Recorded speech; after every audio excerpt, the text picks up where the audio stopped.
Which powertrain is cheaper to replace? A gasoline engine or an EV battery?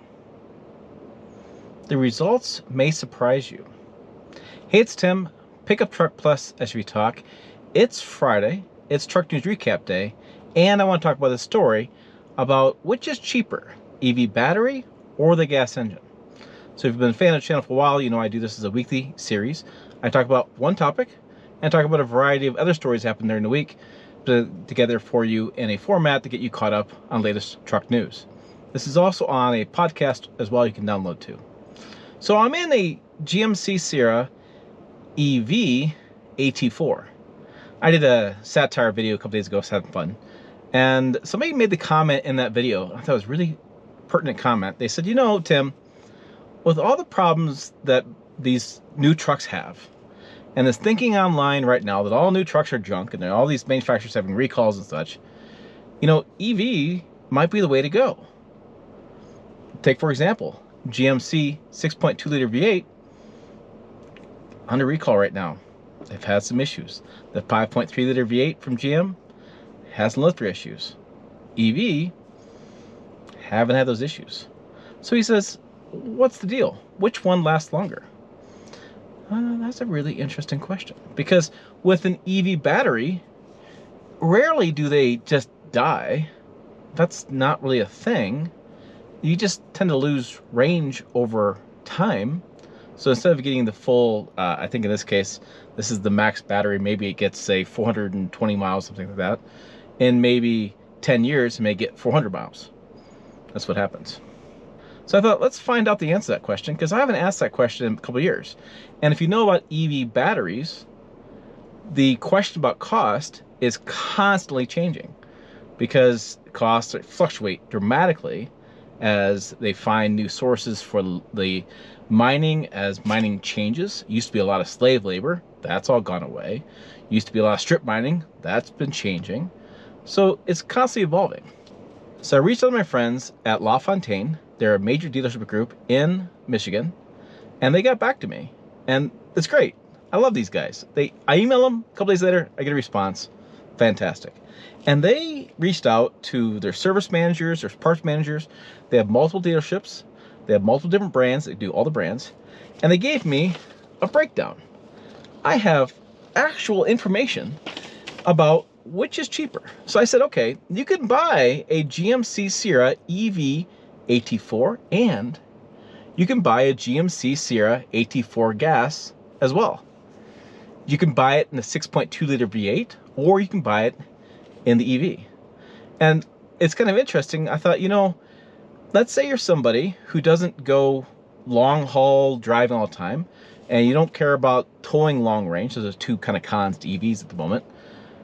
You might consider cross shopping. Is it out of the realm of possibility? You know, I used to think so, but not so much. So the Sierra EV and the Sierra gas 6.2 liter is about $10,000 difference. The EV is about 10 grand more. Okay. I did some thinking about this. The 6.2 liter V8 gas takes premium fuel. Well, at about $4 a gallon, and say you drive about 1,000 miles a month, which is very conservative, about 5 years, you'll have the break-even point for that $10,000 more increase of upcharge for this EV. After that, you're probably breaking even, and that's with at-home charging. If you do public charging, it's going to be a lot longer to break even, because public charging is probably like 4 to 5 times more expensive than at-home charging. So keep that caveat. But then I thought about this battery versus engine discussion. I told them, I said, okay, here's a scenario. Let's say both vehicles are out of warranty. What would you pay? Now, there is a caveat to this, because you have to know that the EV warranty is longer than the gasoline warranty. So the current powertrain warranty, and this is from LaFontaine, they actually spelled this out, because we had some back and forth email conversations about this. The powertrain warranty for GMC covers the engine, transmission, and other powertrain components for 5 years or 60,000 miles. Electric vehicle propulsion warranty covers the battery and other electric propulsion components, like I would imagine the electric motors, that kind of stuff, for 8 years or 100,000 miles. Okay, so you're at 8 years and 101,000 miles, and the EV battery craps out, or the gas engine craps out. Either one. One thing's happened.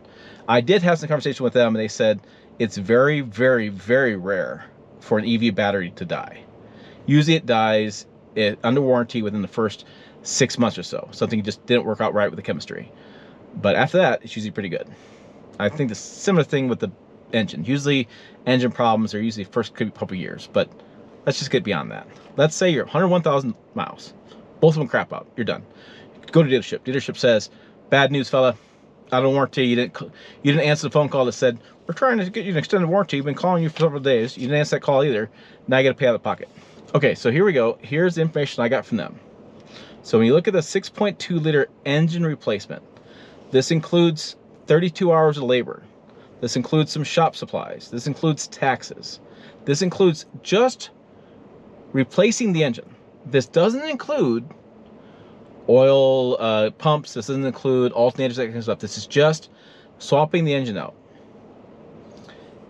$10,016.15 to replace the engine if the engine goes bad.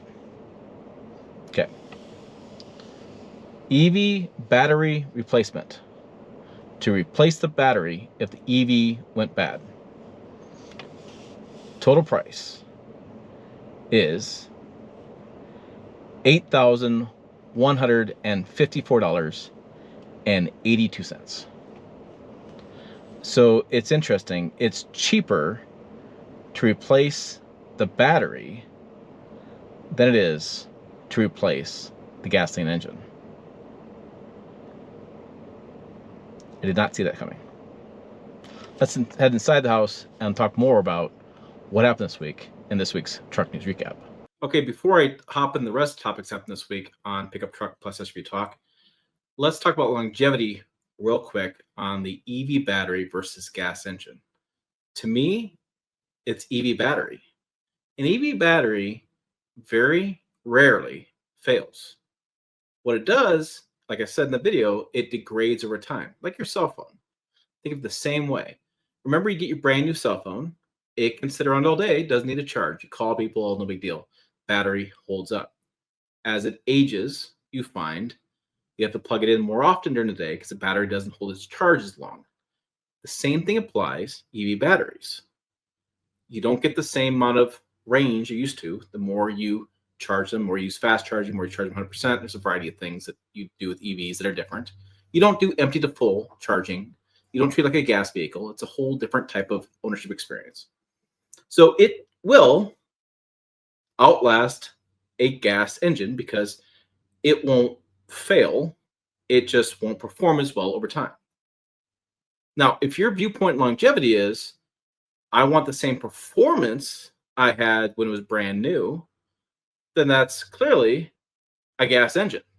Because you can do tune-ups, you can do new spark plugs, you can do belts, you can do stuff to make that engine still perform as well as it did when you first bought it. So it depends on your viewpoint, longevity. What does it mean to you? Okay. I don't think there's anything wrong with EVs.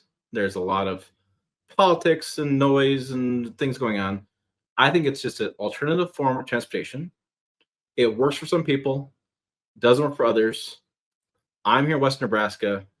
I have some challenges with EVs because of where I live and what's going on in my area, because we have, I think, 2 fast chargers. Getting to Cheyenne's a problem in the wintertime, even 90 miles away. I just have some challenges. May not be a challenge for you. That's what I'm saying. But hey, what else happened this week? Let's go talk about this on Pickup Truck Plus SUV Talk. And pickuptrucktalk.com is the website that I created years ago that I'm still writing over there. It's crazy. It's been going on 2016. This is going to be, next year will be my 10th year anniversary. Okay, so I did a Toyota Tacoma TRD Pro. I wrote a review. I haven't done this in months. I got off my butt and wrote a review. So that video, that story's up there on the website. Really cool photos of the bluff in the morning there with the mud bath. I had a really cool headline here. Ram recovers Buckingham steps in manure with county sheriff. I cracked myself up. I like that headline. They had a to-do about that. We had 103,000 Ford F-150 trucks recalled due to rear axle bolt or hub bolt snapping. If I recall correctly, that impacted the Power Boost models as well. It's a similar type setup. You go in the dealership, they'll fix those things for you. It's just a big recall over that. I think it's a bad mishap on Ford case. And by the way, a fan pointed out to me on the forum, I'll point out here in a minute, that Ford has now eclipsed the 100 recall mark for the year, and it's August 15th. So congrats, Ford. Hey, congrats. You've passed it. You've done it. You've passed the 100 recall mark. You've set a new record, and you've, for the ever, I think, in the history of recalls, you've had quite the year. So congrats. Wow, that is incredible. And then we have a very sad story. This made rounds in the automotive media and made rounds in for a lot of overlanders and people. This couple, I never saw their videos. I apologize. They were involved in a crash, and unfortunately, it took both their lives. So kind of a sad note there. So let's go in there. We had some popular posts. So let's conversation about this new Gen 3 valve body for the 10-speed transmission wheel lockup fix. GM said they have a new Gen 3 valve body, new design, new wiring, should take care of that. That's all I know, by the way. I don't have any photos of it. I tried to do my best to get photos of that stuff. That's what I have for you there on that. But people are clicking that story quite a bit. So hopefully it fixes those issues. I said in the video, hopefully it fixes those issues, get people back on the road. It's just a valve body problem for some of those 10-speed truck owners. And it seems like GM has gone out of their way to make this new valve body, I guess not out of the way, but they've spent a lot of time and energy getting this new valve body out there. The dealerships I talked to have it. Hopefully yours does too. Hopefully that issue is put to bed and we move forward with the next issue. Because in my world, there's always another issue. There's always something else that's going to come up on for a vehicle. And then we have the forum, but some less conversation going on over there. The $30,000 Ford midsize pickup truck is the trending content. We have the EPA DEF fix promises millions in savings for family farms. It's still trending over there. And then that's conversation about the automotive YouTube channels are struggling. So we're moving back and forth on that as well, because I made a video about that last week. On the YouTube channel, we have what happened last week. It's been a crazy week. It's been a lot going on. I'll get to that in a little bit. Yeah, there is the story I did there. Jeep Gladiator V8 Dodge Durango jailbreak, Ram TRX returns. I did the Lariat versus F-150 STX. That video dealership. I finally get over to the Ford dealership. I need to do some more videos about it. I have some vans I want to do some videos of. Ford Model T moment with the $30,000 midsize truck, which I will tell you that the $30,000 midsize EV truck, nobody in the media buys that'll be $30,000. But hey, hopefully Ford does it. And then with the EPA announces new diesel exhaust fluid fix. It's not quite what you think it is, but that's what they see it as. And then I have a kind of a funny satire video for the GMC Sierra AT4. I thought it was funny. Some people didn't get the satire, sorry, but I thought it was funny. And then we had the Toyota Tacoma, which at 5 o'clock in the morning was kind of fun to film, or 5:30 in the morning. It was kind of fun to film this, and really striking colors in that. So why was it a crazy week? Well, I made some changes to the business. So as I spoke to last week, Jill Simonello and I decided to mutually part ways. And I created a bunch of freelance job opportunities. If you go to the homepage on pickuptrucktalk.com, scroll to the bottom, you'll find a page called Work For Us. And I have a bunch of opportunities there if you want to look for jobs that we're offering. And my inbox got overwhelmed. I had text messages, I had phone calls, I have DMs, and I have a lot of people that turns out either kind of like me, I guess, which is weird, and they want to work for me, which is even stranger. I'm going to tell you guys that I am blown away by the responses I got, and I'm really excited, and you should be too. I'm really excited by the talent I saw and what these people wanted to write about and the videos they want to do and what they want to provide for the channel. It's really cool. It's really cool stuff. I'm really excited, and I'm hoping starting next week, there'll be 4 new people doing freelance articles. So that means I'm going to buy articles from them, and they're going to do do website posts and create videos, short form videos, not so much long form, but short form videos to start with, and kind of get them broken in. And so it's going to be interesting. It should be fun. It should be something different, and it should give me a break, which I need a break, guys. I've been working a lot, 7 days a week, many hours. And I got to tell you what, I am really excited. And I'm hoping you guys stick around with me. And hopefully you treat new people pretty nicely, but there's some really cool shit coming. I just read a story today from a guy who was in charge of the launch of the Toyota FJ Cruiser, and it is 9 pages of behind the scenes information, how they came to market. It is amazing stuff. And I'm telling you guys, I haven't been this excited for a long period of time. And I will tell you, thank you for sticking around. And holy cow, this could be a really cool winner. I'm flattered at the number of people that reached out to me and people that want to do stuff. And it's going to be some cool stuff. I'm not sure everything's going to hit really well. I'm not sure everybody's going to take off. I'm not sure everybody's going to be perfect, but you're going to see a lot of new faces. And you're going to see a lot of new people on the website, and it's going to be really cool. I'm super excited. So, hey, for more, check things out on the website down below, pickuptrucktalk.com. Also, new videos up over here. As always, thanks for watching. Buckle up. It's going to get fun. I will see you down the road.